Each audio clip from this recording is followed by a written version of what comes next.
Well, hey there, it is 570 week number 2. This week is pretty straightforward. We're looking at models and methods of reflective practice. So, this week we're jumping into, where'd my tab go? There it is. You have an assignment, no discussion board, and then some content. So, what are you going to do? You're going to read a bit of John Dewey. All right. So this is not necessarily jumping actually into John Dewey, but it's an article about John Dewey looking at the art of reflection. So as we look at the art of reflection, where did my notes go? There they are. There's a handful of big things. It's looking at thinking as a process of inquiry, right? It's just like welcome to Dewey, right? This starts to get like really like heavy and feels very like grad schooly to me. I'm going to say that one more time, right? Thinking as a process of inquiry. So when we think, and you're going to read this in the article, right? Like we need to identify the problem, we gather information about the problem, we generate possible solutions about the problem, we evaluate those solutions, and then we implement the solution. We see if it works, and then we reflect. And make adjustments. We review as needed, and that's really like what this course is about. That's what a lot of the Dewey text is about. It's about active learning and active reflection, and we learn best when we're actively engaged in the learning process. So the thing I love about going through this material with teachers is that we're doing reflective practice for us as teachers, right?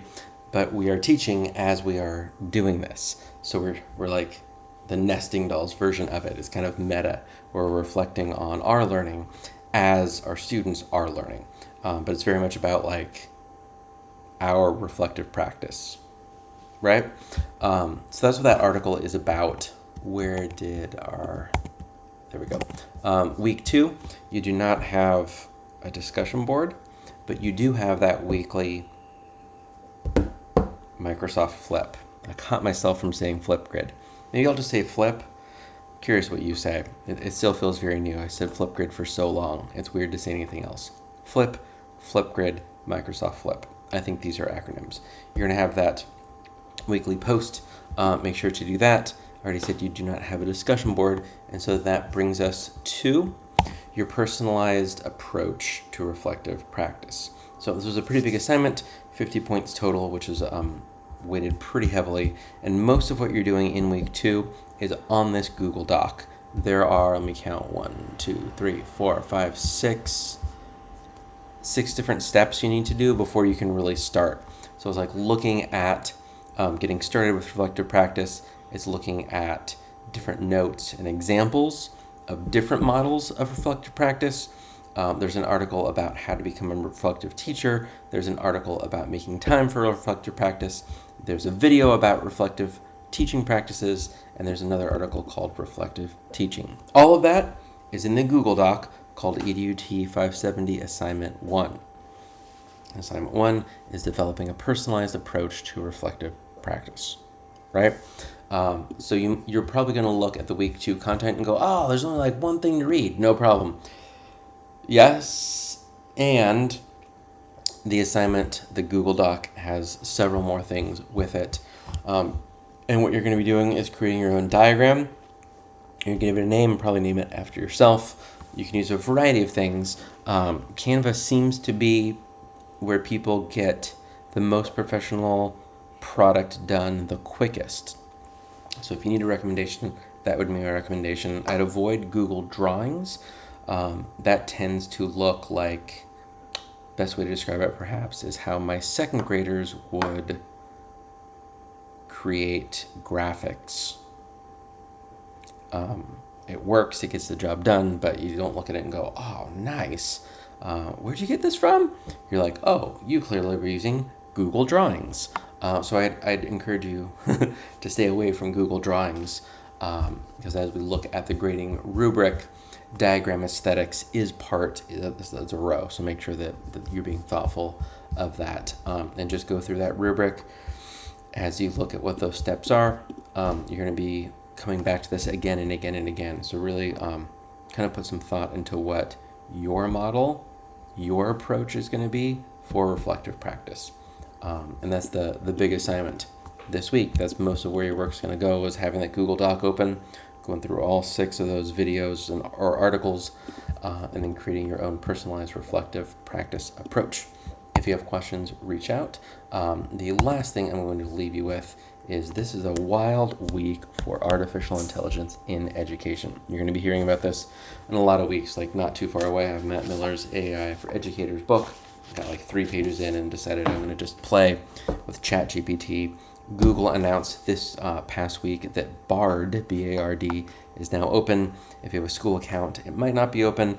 I went and manually opened early access for our teachers, not our students. You have to be 18. But if you have a gmail.com account, it will likely work. Let me check real quick.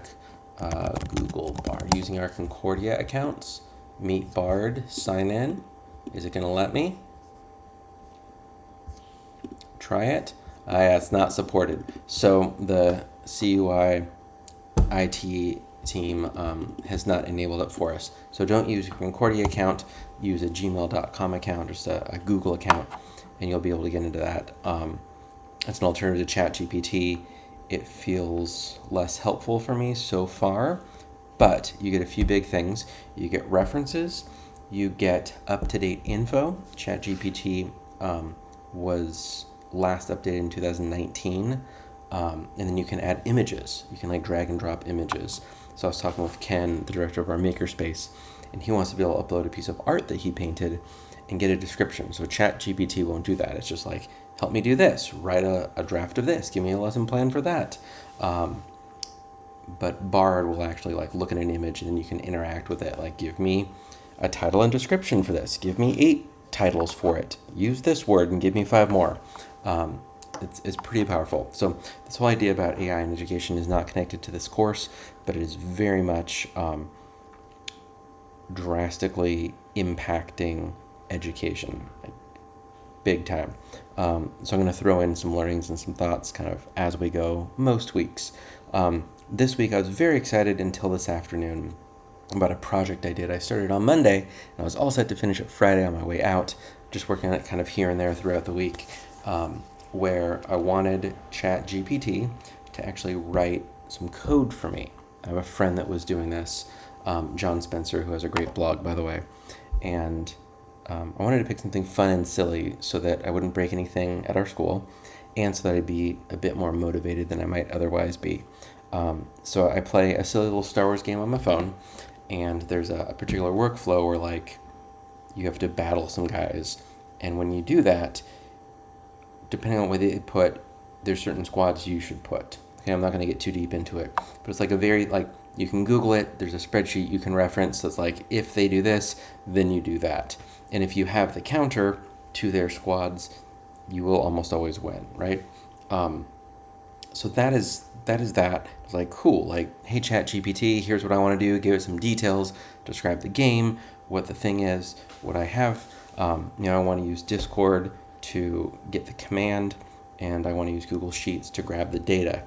And very slowly but surely I went from like 10 lines of code to about 90 lines of code, and all I had to do anytime there was an error is just paste the error and I'd get a fix for it. I just hit a wall. I was trying to get it off my computer. The code is physically on the computer I'm using right now. So whenever my computer went to sleep, the bot wouldn't work on Discord. So a couple of people that were using it on Discord were like, where'd it go? It's like, oops, I closed my laptop. Sorry. So I got a workflow from ChatGPT to put it online. So it's just always hosted there. But moving all the stuff there, like it's still trying to find files on my computer. And I don't write code. So I don't know how to fix it. And I just hit my limit of ChatGPT 4. So it's stuck. It isn't working. But the idea, right? Like, did I lose you at some point? Are you back? The idea that I can say, like, I want to build this bot in Discord, and I can get the code, like, dude, that's pretty cool stuff. It's seriously cool. That's the other thing. That's the new thing that has really been interesting to me. Because one of our parents started, like, he developed an app, and it's significantly popular in the App Store. and use ChatGPT to write the whole code. I've been using it to like write an email about the fire alarm. Give me some titles for a presentation. Summarize this article before I read it to you. Things like that have been super, super helpful. So anyway, enough for this week about AI for education. Happy week 2, and reach out if you have any questions.